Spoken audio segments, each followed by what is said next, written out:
పరీక్షలు 10వ తరగతి పరీక్షలు రేపటి నుంచే మనకు జరగబోతున్నాయి. భయం వీడితే జయం మీదే. పరీక్షలు మనలో ఉన్న టాలెంట్ను బయటికి తీసుకురావడానికి అనే విషయాన్ని ప్రతి ఒక్క విద్యార్థి తన మనసులో నిక్షిప్తం చేసుకోవాలి.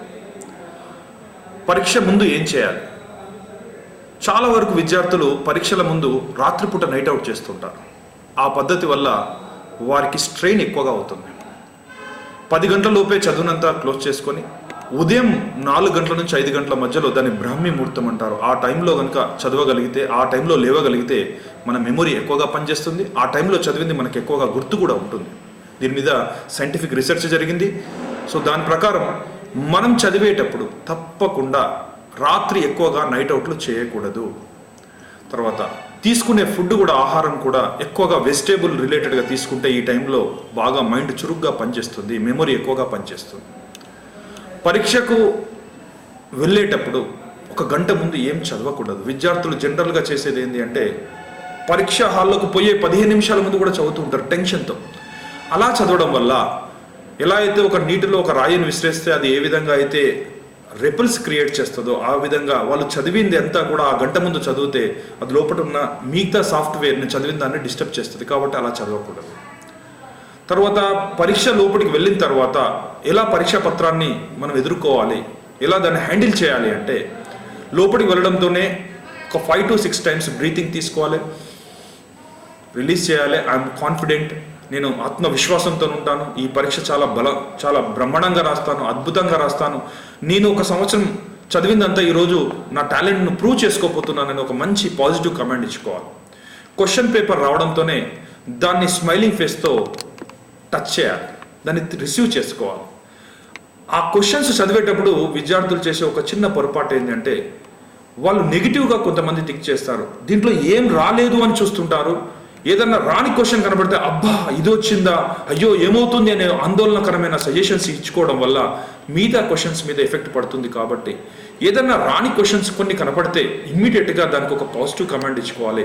ఈ క్వశ్చన్ని నేను చివరిగా ఆలోచిస్తాను, దీన్ని లాస్ట్కే రాస్తాను, దీని గురించి ఇప్పుడు నేను ఆలోచించానని ఒక పాజిటివ్ కమెంట్ ఇవ్వడం వల్ల వచ్చిన ఆన్సర్స్ని రాయడం స్టార్ట్ చేస్తే తప్పకుండా బ్రహ్మాండమైన రిజల్ట్స్ వస్తాయి. పిల్లలు చదివింది పేపర్ మీద ప్రజెంట్ చేయగలుగుతారు. ప్రతి ఆన్సర్ రాసిన తర్వాత మనసులో ఒకసారి ఎస్ వెల్ డన్, షెబాష్, వెరీ గుడ్ అని ఒక పాజిటివ్ కమెంట్ ఇచ్చుకోవడం వల్ల నెక్స్ట్ ఆన్సర్ రెడీగా మీ మైండ్లో వచ్చి ఉంటుంది. మన మైండ్లో కొన్ని 1000 పుస్తకాలు నిక్షిప్తం చేసుకోవచ్చు, గుర్తుకు పెట్టుకోవచ్చు. కాబట్టి మీరు రాసే ఆన్సర్స్ అన్ని ఈజీగా రాయొచ్చు అని ఒక మనసులో ఒక పాజిటివ్ కమెంట్ ఇచ్చుకోవాలి. నెక్స్ట్ ఆన్సర్స్ అన్ని రాసిన తర్వాత ప్రతి ఆన్సర్ తర్వాత ఒక 1/2 ఇంచ్ లేదా 1 ఇంచు గ్యాప్ను వదిలిపెడితే అది లాస్ట్కి మనం మైండ్ అంతా కూల్ అవుతుంది. కాబట్టి ఏదైనా గుర్తు వచ్చినప్పుడు అక్కడ ఆన్సర్ దగ్గర ఒక 1-2 లైన్స్ రాసుకోవచ్చు. ఆన్సర్స్ అన్ని రాసిన తర్వాత లాస్ట్ బెల్ అయ్యే వరకు పూర్తి టైం ఎగ్జామినేషన్ హాల్లో కూర్చోవాలి. ఆ విధంగా కూర్చున్న తర్వాత బయటికి వచ్చిన తర్వాత ఫ్రెండ్స్తోనే ఆన్సర్స్ డిస్కస్ చేయకూడదు. తర్వాత ముఖ్యంగా వాళ్ళ ఇంటికి వెళ్ళి ఆన్సర్స్ చెక్ చేయకూడదు. చేస్తే ఏదైనా తప్పు రాసిందని మీకు అనిపిస్తే నెక్స్ట్ ఎగ్జామ్లో ఆ ఎఫెక్ట్ పడుతుంది, దాంట్లో మీ మార్క్స్ తక్కువైపోతాయి. చాలా వరకు పిల్లలు చేసేది ఏంటి అంటే బయటికి రావడంతోనే ఫ్రెండ్స్తో అరే నువ్వు ఇది రాసినావానే, ఇది రాసావారా, ఇమీడియట్ డిస్కస్ చేస్తారు, డిస్కరేజ్ అవుతారు, ఇమీడియట్ ఇంటికి వెళ్ళి డల్ అయిపోతారు. తర్వాత ఎగ్జామ్ మీద దాని ఎఫెక్ట్ పడుతుందని మళ్ళొకసారి మీకు చెప్తున్నాను. ఎగ్జామ్స్ అన్నీ మెయిన్గా ఎగ్జామ్స్ అయిపోయిన తర్వాత మెయిన్గా మీరు ఆలోచించవలసిందని ఇంటికి వెళ్ళిన తర్వాత ఫ్రెష్ అప్ కావాలి. మమ్మీ డాడీ వాళ్ళు అడిగినా కూడా వాళ్ళకి చెప్పాలి ఎలా రాసినా బాగా రాసిన. తల్లిదండ్రులు కూడా గుర్తుంచుకోవాల్సింది ఏంటంటే పిల్లల్ని ఇమీడియట్గా నువ్వు ఇది రాసినావా, దీని ఆన్సర్ ఏంది, దీన్ని చెప్పి ఇమీడియట్గా అని కొంతమంది బాగా చదువుకున్న పేరెంట్స్ కూడా యాంగ్జైటీతోని పిల్లలు ఏం రాసిల్లో కరెక్ట్ రాసిల్లా లేదా అనే ఆతృతతో వాళ్ళు అడుగుతుంటారు. ఇలా అడగడం బంద్ చేయాలి. పిల్లలు ఇంటికి రావడంతోనే ఒక్కసారి భుజం మీద వెన్ను తట్టి ఏమన్నా బాగా రాసావా, లేదా నెత్తి మీద ఒకసారి చేయబెట్టి చాలా ప్రేమతో వాళ్ళ దగ్గర తీసుకొని వెల్డన్ ఈరోజు బాగా అలసిపోయి ఉంటావు, వెంటనే ఫ్రెషప్గా ఒక 10 నిమిషాలు రిలాక్స్గా ఏం క్వశ్చన్స్ అడగకూడదు. ఆ విధంగా వాళ్ళకి చేయడం వల్ల వాళ్ళు కూడా చాలా రిలాక్స్ అయిపోతారు, నెక్స్ట్ ఎగ్జామ్ ప్రిపేర్ అవుతారు. సో ఫ్రెండ్లీగా అడగచ్చు, ఎలా రాసావంటే బాగా రాసావు.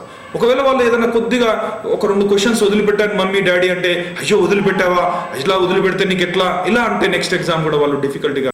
కాబట్టి తల్లిదండ్రులు పిల్లలు ఎగ్జామ్ రాస్తున్నారు, మీరు యాంగ్జైటీ పడి వాళ్ళను ఆదుర్తతోని వాళ్ళని ఇబ్బంది పెట్టద్దు అనేది నేను ఒక సైకాలజిస్ట్గా మీకు తెలియజేసుకుంటున్నాను. నెక్స్ట్ ఏంటి అంటే ఈ ఎగ్జామ్స్ అన్నీ అయిపోయిన తర్వాత వాళ్ళు చెక్ చేసుకునే అవకాశం మీరు ఇవ్వాలి. ఎగ్జామ్స్ ఎవ్రీడే చెకింగ్ అనేది ఉండకూడదు. దీంతో పాటు రోజు ఎగ్జామ్ పోయే ముందు ఒక 5 నుంచి 10 నిమిషాలు మెడిటేషన్లో కూర్చోవాలి. ఎలా మెడిటేషన్ చేయాలి అంటే, ఈ లెఫ్ట్ హ్యాండ్ మీద రైట్ హ్యాండ్ పెట్టి మన అబ్డామిన్ నావిల్ దగ్గర, గర్భనాభి దగ్గర పెట్టుకొని 2 థంబ్స్ టచ్ చేసి కళ్ళు మూసుకొని రోజు ఎగ్జామ్ రాసినట్టుగా, పరీక్ష హాల్లోకి వెళ్ళినట్టుగా, కాన్ఫిడెన్స్గా ఫీల్ అయినట్టుగా, క్వశ్చన్ పేపర్ రిసీవ్ చేసుకున్నట్టుగా, ఆన్సర్స్ అన్నీ రాసినట్టుగా, సూపర్బ్గా రాసినట్టుగా, అలా ఒక్కొక్క ఎగ్జామ్ అన్ని ఎగ్జామ్స్ బ్రహ్మాండంగా రాసినట్టుగా రోజు విజువలైజేషన్ చేసుకోవాలి ఎగ్జామ్ పోయే ముందు. ఇలా చేయడం వల్ల వాళ్ళలో అద్భుతమైన శక్తి అనేది, జ్ఞాపక శక్తి ఇంప్రూవ్ అవుతుంది, ప్లస్ వాళ్ళ లోపల కాన్ఫిడెన్స్ లెవెల్స్ ఇంప్రూవ్ అవుతాయి.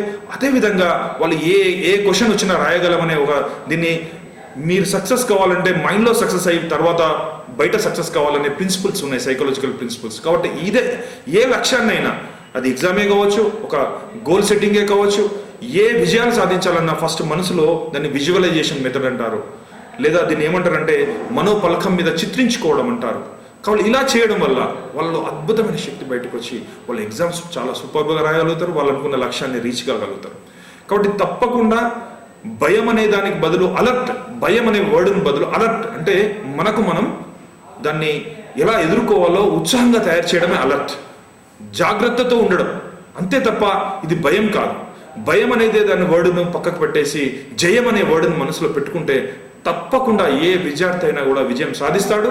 అదేవిధంగా ఎగ్జామ్స్ అన్నీ ఎలా రాసాము అనే దాన్ని మనసులో ఏ రోజుకు ఆ రోజు మెడిటేషన్ చేసుకుంటూ వెళ్తే తప్పకుండా అద్భుతంగా ఎగ్జామ్స్ రాసి వాళ్ళు అనుకున్న లక్ష్యాన్ని మీరు రీచ్ కావడానికి ఇది బాగా ఉపయోగపడుతుంది. సో కాన్ఫిడెన్స్గా ముందుకు అడుగేసి విజయం సాధిస్తారని ఆశిస్తూ ఆల్ ది బెస్ట్.